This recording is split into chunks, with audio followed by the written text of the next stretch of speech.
Olá, vamos então hoje ver um movimento típico, o movimento retilíneo uniforme. Esse movimento, vocês sabem, é um modelo físico, isto é, ele não tem uma existência real. Quando dissemos que é um movimento retilíneo, admitimos que é uma curva de tal maneira que se aproxima o mais possível de um segmento de reta. Ele será considerado uniforme, por quê? Porque a velocidade será mantida constante durante o intervalo de tempo. Então, a nossa ideia é sempre relacionar o movimento, isto é, a posição em função do tempo. Lembrando, sempre em relação a um determinado referencial. Então, vamos observar a situação apresentada aqui. Eu tenho um eixo OX orientado para lá. Eu tenho, no instante T0, a posição S0. Cuidado com isso. Quem é o instante T0? É o instante em que eu começo a marcar o tempo. Se eu uso um cronômetro, é o instante em que eu disparo o cronômetro e o ponteiro começa a se movimentar. Nem sempre o T0 será igual a zero, mas 99% das vezes nós vamos considerar T0 igual a zero, mas não é obrigatório. O T0 representa o instante inicial. Observe, no instante T1, o móvel está ocupando a posição S1. No instante T2, o móvel está ocupando a posição S2. Então, como nós já sabemos, no instante 0, vamos considerar, na nossa situação, 0 segundo. Isto é, vamos disparar o cronômetro aí. Nesse instante, estou na posição S0. Observe, num instante posterior, isto é, num instante T1 maior que T0, eu estou na posição S1. Observe, num instante T2, T2 maior que T1, eu estou ocupando a posição S2. Como vocês estão vendo, existe uma relação biunívoca entre a posição e o instante em que isso está sendo considerado. Então, a velocidade escalar média, vocês sabem, ela é definida como a variação da posição na variação do tempo. Então, a velocidade escalar média entre os instantes 0 e 1 é definida pela variação de posição S1 menos S0 pelo intervalo de tempo, isto é, T1 menos T0. Admitindo-se T0 igual a zero, vocês já pensaram que ficaríamos com T1 menos 0, que dá o próprio T1. Mas sempre nós estamos definindo para um intervalo de tempo ΔT. Por quê? Porque é a velocidade média. Observe. Então, essa velocidade média, admitido o movimento uniforme, ela é constante. Se ela é constante, eu posso considerar que ela é numericamente igual à velocidade instantânea. Como vocês estão vendo agora, não colocamos mais a marca de velocidade média. Por quê? Porque para esse movimento existe coincidência entre a velocidade escalar média e a velocidade instantânea. Notaram também que eu coloquei só sobre T1. Por que isso? Porque estou admitindo, nesta situação, que o meu T0 é igual a zero. Observe que esta equação, então, pode ser escrita S1 menos S0, VT1, ou S1 igual S0 mais VT1. Essa equação, então, é a equação básica desse movimento. Observe, representa a relação que uma posição qualquer tem em função do tempo e da posição inicial. Observe que se eu faço uma situação de equação horária, eu vou generalizar isso daí. O que significa isso? Quer dizer que se para o S2 acontece a mesma coisa, eu posso escrever que para qualquer posição dado um tempo qualquer, t, que é um instante, eu vou ter a posição nesse instante, será a posição inicial, isto é, a posição que ocupava no instante zero, mais a velocidade vezes o tempo, isto é, o instante em que isso está acontecendo. Observe então, esta equação é uma equação de primeiro grau. O que significa isso? Que a representação gráfica disso será sempre uma reta. Ah, essa parte eu entendi. Agora que vem a parte difícil. Vamos observar a possibilidade de um tempo negativo. Cuidado, fisicamente isso existe. Observe, o que você fez ontem? O que você estava fazendo 2 horas atrás? O que significa isso? Que se eu estipular que o agora é o instante t0, 2 horas atrás é um tempo negativo em relação a esse. Cuidado, é um instante de tempo. Então, é possível que a gente tenha um instante maior ou menor que zero. Não há nenhum problema fisicamente quanto a isso. Observe que como eu tenho T1 ou T2, eu posso ter sempre um ΔT, esse sim, obrigatoriamente positivo. Por quê? Quer tenha T1 positivo ou negativo, a diferença, isto é, o intervalo de tempo ΔT, ele será sempre obrigatoriamente positivo. Isto é, eu não posso sair daqui hoje e chegar ontem. Mas eu posso, a partir desse instante admitido zero, pensar 2 horas antes, que seria um instante negativo, 2 horas depois, que seria um instante positivo. Como nós definimos a velocidade escalar média, sendo o ΔS pelo ΔT, isto é, a variação de posição pela variação de tempo, o que nós vamos ter aqui? Como o ΔT é sempre positivo, o sinal de ΔS, positivo ou negativo, vai me dar o sinal da velocidade escalar média. Então, observe, se a velocidade escalar média, no nosso caso de movimento uniforme, está sendo representado pela velocidade instantânea, ele será posição final menos posição inicial sobre ΔT. Admitido o denominador sempre positivo, o sinal da fração será dado pelo sinal do numerador. Isto é, se a posição final for maior que a posição inicial em módulo, obrigatoriamente a velocidade será positiva. Se ela for menor do que a posição inicial, eu terei então uma velocidade negativa. Observe que isso me define então o movimento como progressivo ou então numa situação tal que a velocidade seja positiva, eu posso também considerar a situação de um movimento retrógrado, isto é, onde a velocidade é negativa. Observe que em ambos os casos a implicação da velocidade está com o ΔS, já que o nosso ΔT é sempre positivo. Vamos então ver a velocidade média. Cuidado, lembrem-se, velocidade escalar média é uma coisa, velocidade média é outra. Aqui nós vamos ter situações particulares bastante interessantes. Então, vamos imaginar que um móvel percorre um determinado trecho partindo de uma posição S0 com uma velocidade V1 constante. É um movimento retilíneo uniforme. Vamos admitir que ele está numa posição S1 num instante T1. Observe, agora ele tem uma velocidade V2 que também é constante, mas não é igual à velocidade V1.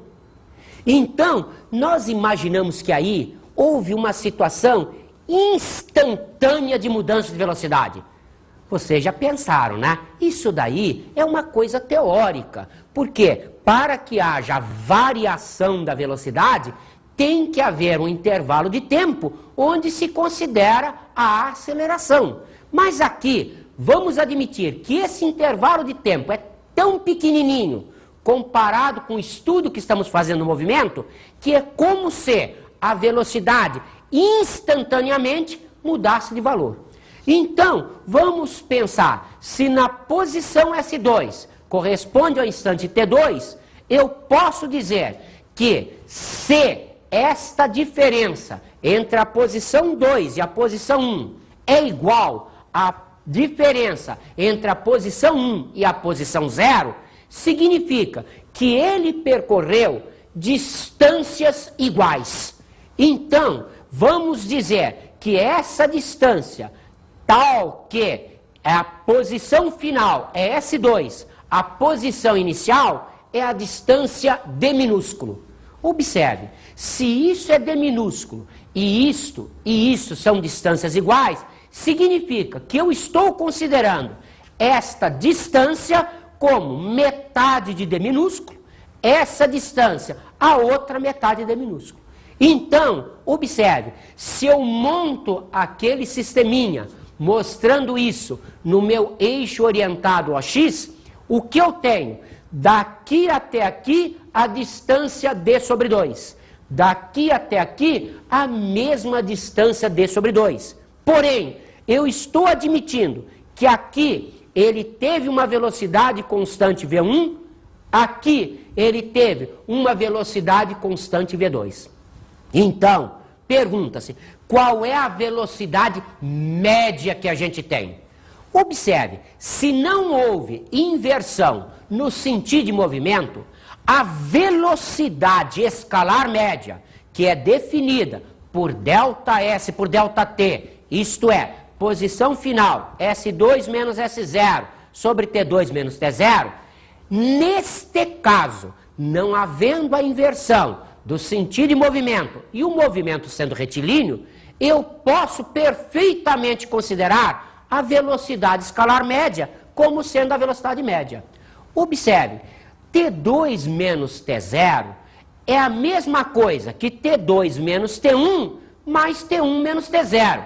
Realmente, você já pensou em termos de matemática. Se eu levanto os parênteses, esse termo cortaria com isso. Então, realmente, é uma igualdade. Então, substituindo naquela expressão, eu posso dizer que o T2 menos T1 corresponde a S2 menos S1 sobre a velocidade V2 constante. Também, T1 menos T0 corresponde a S1 menos S0 sobre a velocidade V1, que é constante. Então, dado aquele esquema de que a velocidade escalar média representa sempre a variação de posição pela variação do tempo, a variação de posição total foi d minúsculo. A variação de tempo, nós fizemos agora há pouco, é representada por essas frações. Como é que a gente soma frações? A gente soma frações sempre reduzindo ao mesmo denominador. Então, o que nós vamos fazer? Vamos colocar o denominador comum tal que eu tenha esta expressão que, observe, representa a soma dessas frações. Então, isto fica 2V1V2 sobre V1 mais V2. Observe que existem vários exercícios de vestibulares onde você aplica essa fórmula direta. Você não precisa de mais nada. Então, se você se lembrar que o móvel percorreu distâncias iguais com velocidades constantes V1 e V2, você pode aplicar diretamente a expressão. Observe que isso mostra que a velocidade média não é a média aritmética das velocidades, e sim uma média que não é aritmética. Observe que essa expressão, então, me permite, dadas duas velocidades constantes em trechos iguais, calcular a velocidade média. Também existe a possibilidade de eu ter não dois trechos iguais, mas vários trechos iguais. todos eles percorridos com velocidades constantes. Aí, nós não vamos gastar todo o nosso tempo aqui demonstrando, mas como foi demonstrado anteriormente, você pode ver que esta velocidade média será sempre calculada assim, onde n é o número de trechos que você tem. Então, se forem 3 trechos, cada um com a velocidade constante, V1, V2, V3, você substitui o n por 3 e usa as 3 velocidades. Nós generalizamos aqui para uma situação enésima. Vamos então ver alguns exemplos em gráficos. Existem vários gráficos para a gente ver. Vamos ver primeiro o gráfico para um movimento progressivo. O que nós sabemos? A velocidade, ela é positiva. Então, observe, o que nós temos? Como é a equação de primeiro grau, o gráfico será uma reta. Lembrem-se, se eu tenho aqui o gráfico do movimento representando a reta, a tangente do ângulo alfa corresponde à velocidade. Vocês lembram-se que sempre a velocidade escalar média num gráfico ST corresponde à tangente? Observe, como aqui essa velocidade é constante, a velocidade média corresponde à velocidade instantânea. Então, no movimento progressivo, o que eu tenho? A tangente de alfa corresponde à velocidade instantânea, ou a média que é positiva. Olha a matemática aí para a gente se lembrar. Realmente, esse ângulo é um ângulo de primeiro quadrante. Se o ângulo é de primeiro quadrante, como em qualquer situação de função trigonométrica, o primeiro quadrante dá sempre valor positivo, a tangente é positiva. Então, realmente, essa tangente é de primeiro quadrante, é positiva, representa a velocidade que é positiva.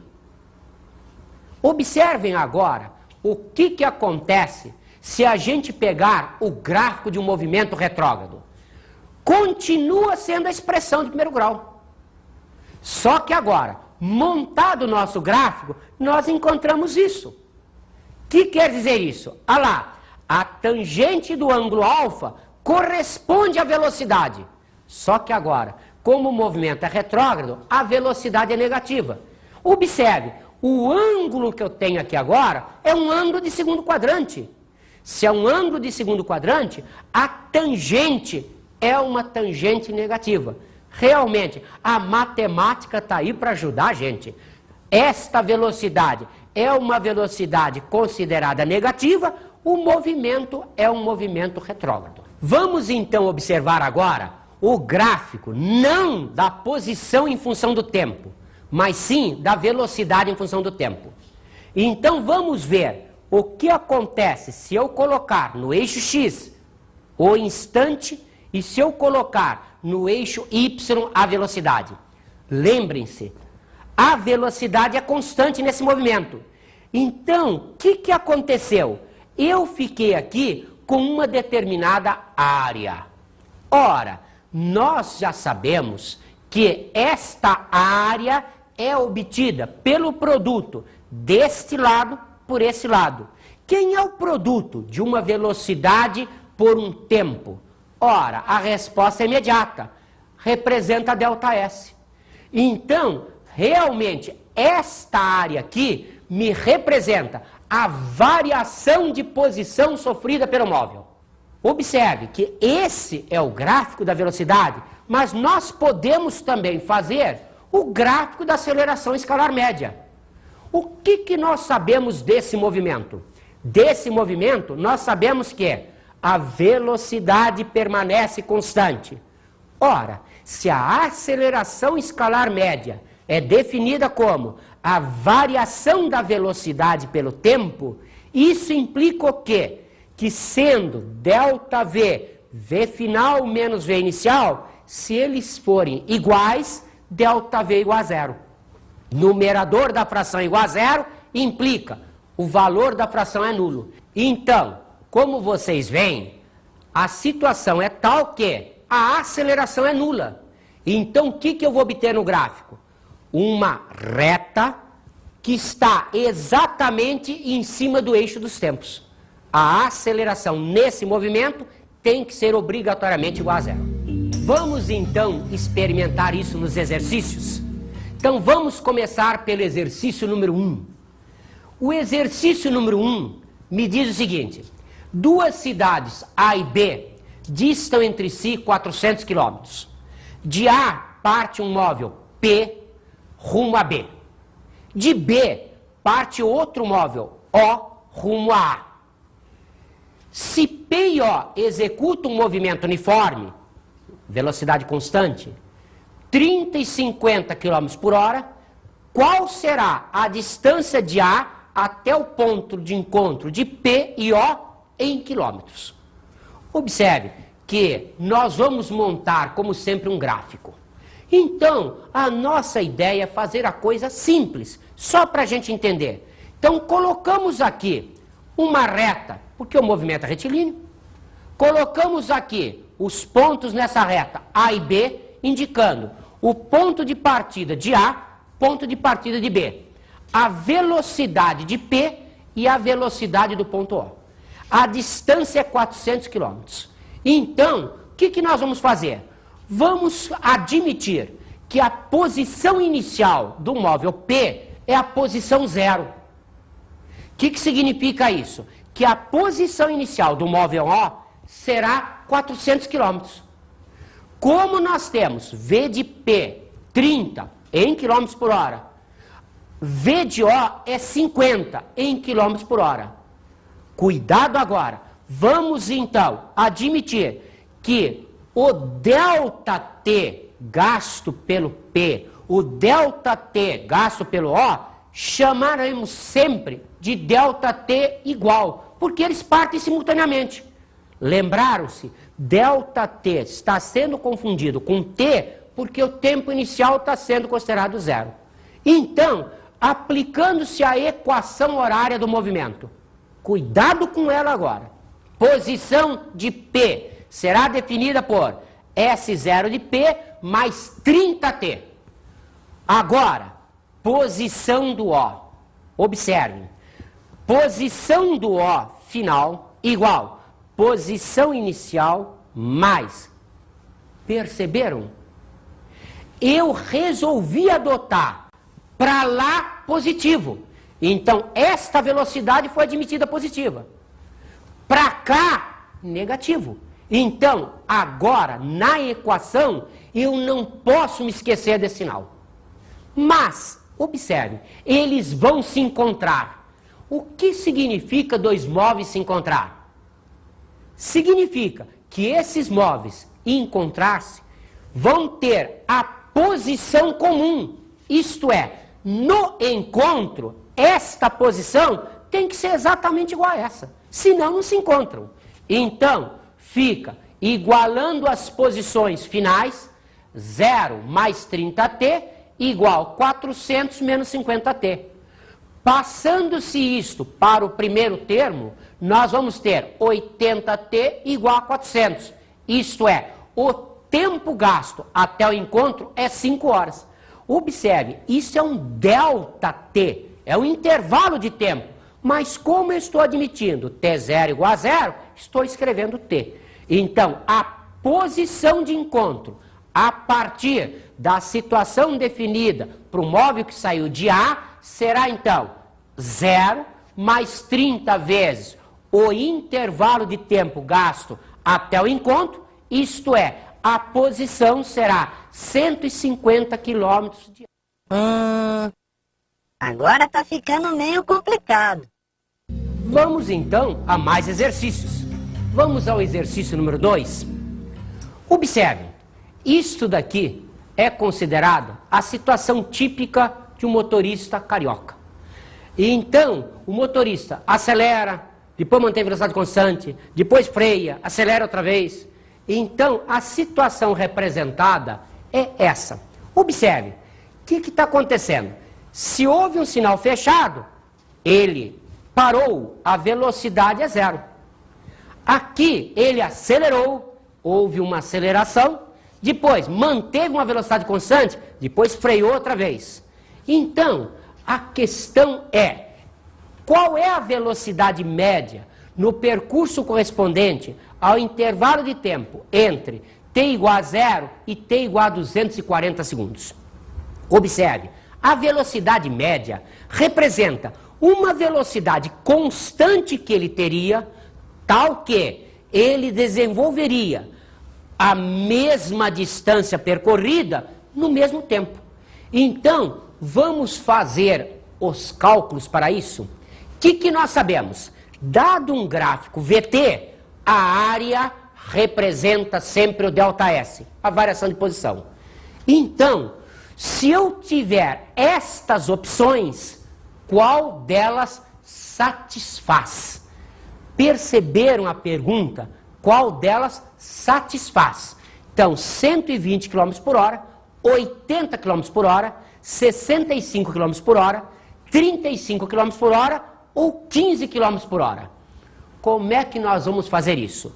Lembrando que, num gráfico VT, a área corresponde a ΔS, vamos imaginar que o ΔS total é 2 vezes a área daquele trapézio. Por quê? Porque eu tenho 2 trapézios que são iguais. Notaram que naqueles trapézios eu conheço a base maior, mas não sei o valor da base menor. Observe, 2 vezes a área do trapézio. A área do trapézio é dada pela base maior mais base menor vezes a altura sobre 2. Então, a base maior é conhecida, é 60. A base menor não é conhecida, chamei de A. Resolvendo isso daqui, eu tenho ΔS igual 60 mais A vezes 120. Observe que se a velocidade escalar média é definida como ΔS por ΔT, eu vou pegar o valor encontrado no ΔS e dividir por ΔT. Isto é, o valor de ΔS que eu acabei de encontrar, dividido pelo ΔT. Simplificando isso daqui, nós chegaríamos a 60 mais A sobre 2. Ou, separando essa fração em 2 partes, 30 mais A sobre 2. Observe, eu não sei o valor de A, mas o que eu posso dizer? O A, ele é menor que 60 e é maior que 0. Então ele está nesse intervalo. Então, se o A está nesse intervalo, a velocidade média, sendo 30 mais A sobre 2, eu vou ver os limites desse A para calcular a velocidade média. Qual é o limite superior? O limite superior é A igual a 60. O limite inferior é A igual a 0. Isto é, a velocidade está entre 60 sobre 2, 30 mais 30, 60, ou 0 sobre 2, que dá 0 e 30. A velocidade média tem um valor entre 60 e 30. Das opções apresentadas, só tem uma que satisfaz.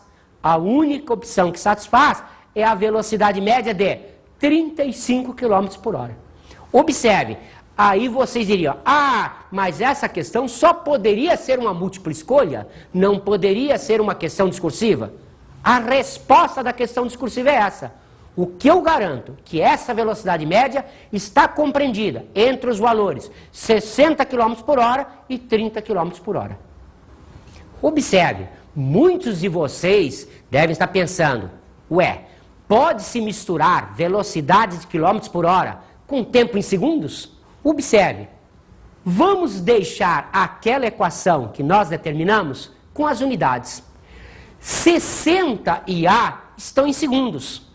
120 está em quilômetros por hora. Mas observe, 240 também seriam segundos. Isto é, este segundo cortaria com esse segundo, sobraria apenas a unidade quilômetros por hora. Então, como vocês estão vendo, nem sempre eu sou obrigado a mudar as unidades.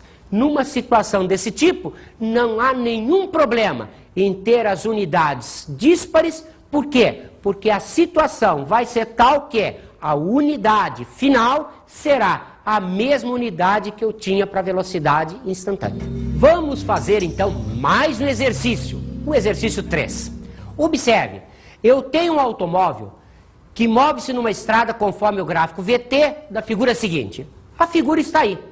Observem mais uma vez, é um gráfico VT, que nós sabemos? Que a área representa ΔS. Então, o que nós podemos fazer? Dividir isso em 3 áreas para determinar a velocidade após essas 5 horas. Observe então, a nossa solução é só pelo gráfico. V vezes T corresponde a área e ΔS.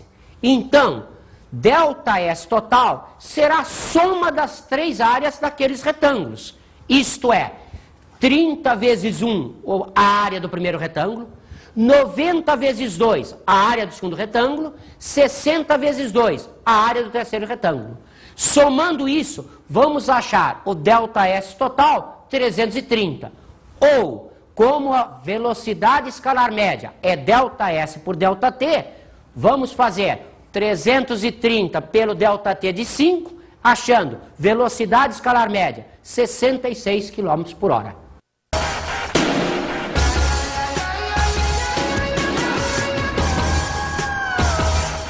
A nossa dica de hoje é, cuidado, velocidade escalar média e velocidade média. E aplicar sempre num gráfico. O gráfico fica, às vezes, muito mais fácil que a expressão analítica. E com isso, encerramos a nossa aula de hoje.